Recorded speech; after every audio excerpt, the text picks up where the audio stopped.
Yeah, Ruth.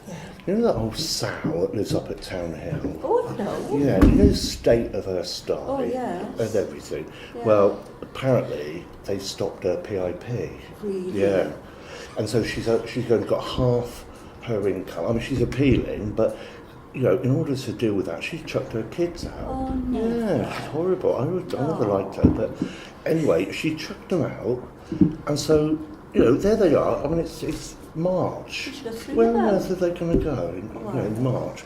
So anyway, they trotted off down into town, and they were thinking to themselves, well, you know, we need somewhere to live, and they went down the Mumbles, and they were looking down there, and they came across this man, and he was carrying some straw. It was for his animals, and one of them, he's not too bright, and he said to this man, he said, "Can I have that straw? I want to make a house."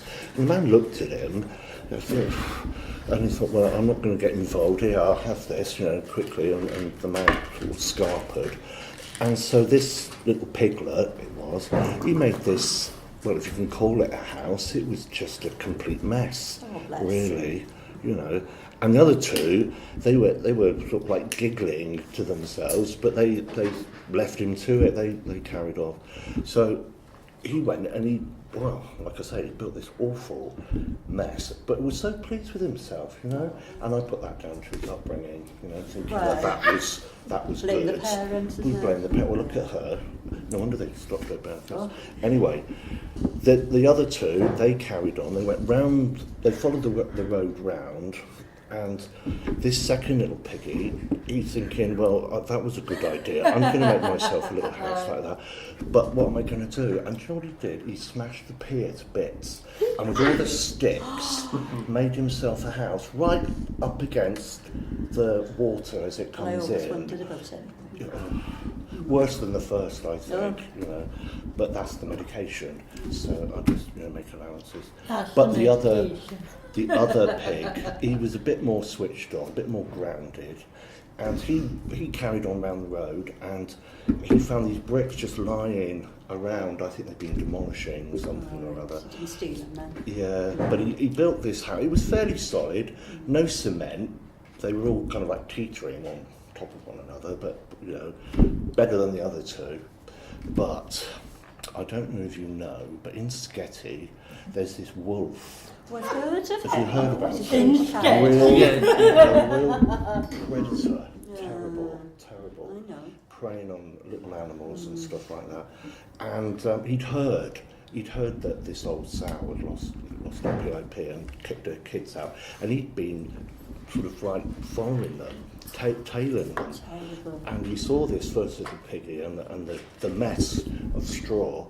And he went up to him, and this little pig saw him, and kind of like, can't really say went indoors, just buried himself underneath the mess. And he's going, "Little pig, let me come in." And he's going, "No, not by the hair of my chinny chin chin." And he's going, "I'll huff and I'll blow that house in." So he did, and he went over, and there's the pig, sort of like, oh, what am I going to do? So he ran. And he just ran in the direction that he saw his brothers going.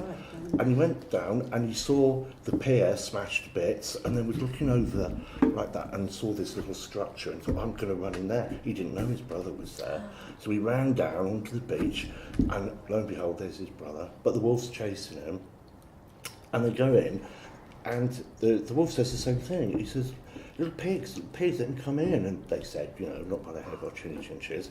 And he blew that all to bits. Oh, he's a piece of work, that boy. He's terrible. He just does not give up. No. He never gives up. He'd been in prison and everything. Yeah, I know. He's been in prison. Because he just won't give up. And exactly. And well, let me tell you, because he does get his comeuppance, because they ran then, and they ran in the direction that the other one went. They found this brick house. I couldn't call it a house because it was fairly okay. They tried, and all three of them ran indoors with the wolf snapping at their tails. and slammed the door in his face, and the same treatment, you know, the smarmy bit to start with. Oh, little pigs, don't come in, like that, and they're going, oh no, not going to hang on, cheese. And he was huffing and puffing and huffing and puffing, but he couldn't move because it's bricks. Well, he would be giving himself a heart attack. Well, yes, well, let's hope. But they haven't got a phone to phone for an ambulance anyway, so anyway, he huffed and he puffed and he huffed and he puffed and he couldn't shift it.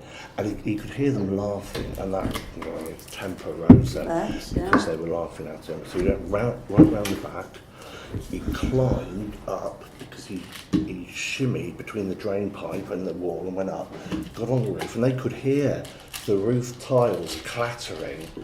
They knew what was going to happen, but they had this cauldron and it was fairly boiling already, but they pushed it on the hook, they pushed it round, backed the fire up and everything, and it was blazing, and the wolf's coming down the chimney, and this is poetic justice, it's brilliant, better than a prison sentence. He fell right in that boiling water, and they slammed the lid on, and that was the end of that. Thank goodness. And then their mother come knocking at the door. She goes, well, I haven't got my benefit, I'm starving. And they said, well, you can have that wolf then. So they go for that.